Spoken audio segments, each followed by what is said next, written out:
Assalamualaikum warahmatullahi taala wabarakatuh. Nama saya Ahmad Taufik, NIM G1910215. Di sini saya akan menjelaskan tentang penulisan artikel opini. Pengertian artikel opini.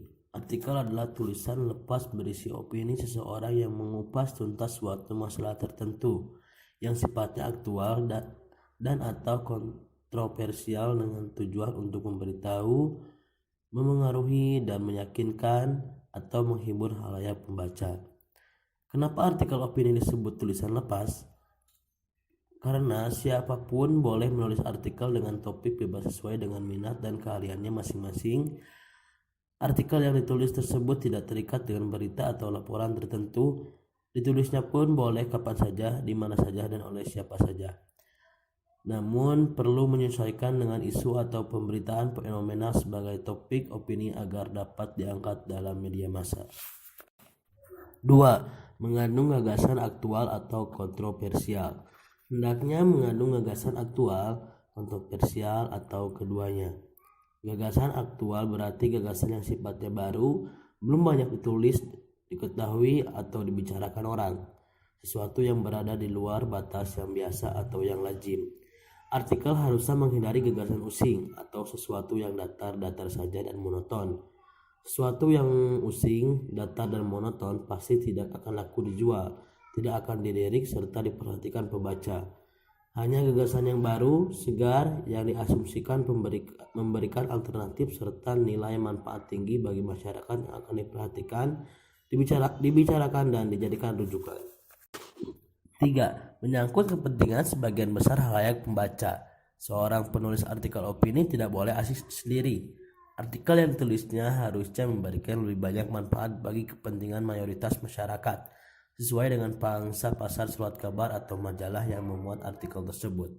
Contoh, artikel opini yang mengupas dampak kenaikan tarif bahan bakar minyak atau BBM terhadap tingkat pendapatan dan beban hidup masyarakat kelas menengah serta bawah di perkotaan yang sangat bersinggungan dengan kepentingan ratusan ribu bahkan jutaan orang. Artikel seperti itu pasti sangat dibutuhkan dan akan dijadikan sumber rujukan siapapun. 4. Ditulis secara referensial dengan visi intelektual. Menulis artikel bukanlah duduk di depan pesawat, komputer seraya menatap langit menghitung bintang.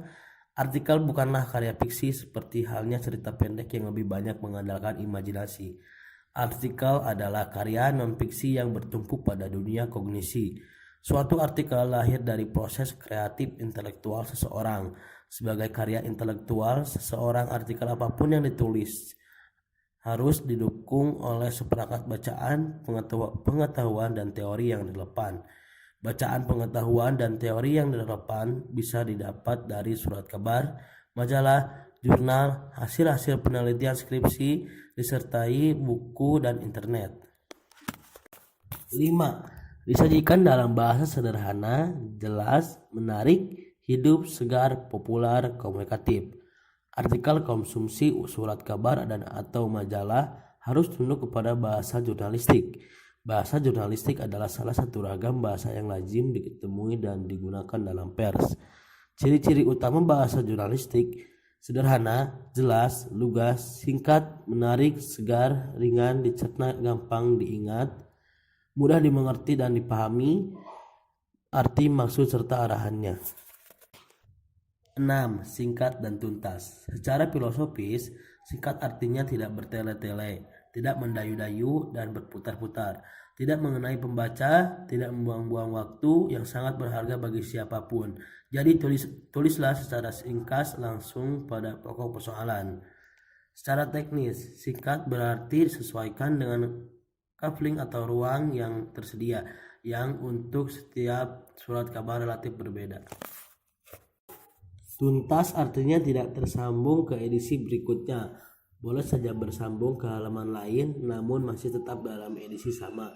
Artikel adalah salah satu dari sekian ratus menu surat kabar, jadi artikel harus tunduk pada hukum-hukum jurnalistik. Kadang ada pengecualian artikel yang sampai dimuat dalam 2 atau 3 edisi secara bersambung, tetapi frekuensi dan presentasinya pun sangat kecil, maksimal hanya 1%. Artinya, dari 100 artikel yang dimuat, paling hanya ada satu artikel yang dimuat bersambung dalam 2 atau 3 edisi berturut-turut. 7. Originalitas. Artikel yang kita tulis asli merupakan karya kita, bukan hasil menjiplak atau membajak. Plagiat termasuk dosa yang sangat besar dan tak terampuni dalam dunia intelektualisme dan jurnalistik. Untuk menghindari plagiat, seorang penulis harus menguasai sekaligus mengamalkan etika penulisan dan pengutipan secara istiqomah. Segala sesuatu ada ilmunya, begitu juga dalam menulis dan mengutip pendapat atau karya orang lain. Artikel yang kita tulis dan kita kirimkan ke surat kabar atau majalah harus yang asli, bukan fotokopi atau salinannya karena tidak etis. Sekarang pengiriman artikel lebih mudah melalui surat elektronik atau email. Jenis-jenis artikel opini. Ada artikel praktis, artikel ringan, artikel halaman opini, dan artikel analisis ahli. Artikel praktis bersifat petunjuk praktis tentang cara melakukan sesuatu. Contoh, cara membuka internet, cara merawat tanaman bonsai, atau 10 langkah membuat kue tart. Lebih menekankan pada aspek ketelitian dan keterampilan daripada masalah pengamatan serta pengembangan pengetahuan dan analisis peristiwa. Biasanya ditulis dengan menggunakan pola kronologis, artinya pesan disusun berdasarkan urutan waktu atau tahapan pekerjaan. Artikel ringan ditemukan pada rubrik anak-anak, remaja, wanita, dan keluarga.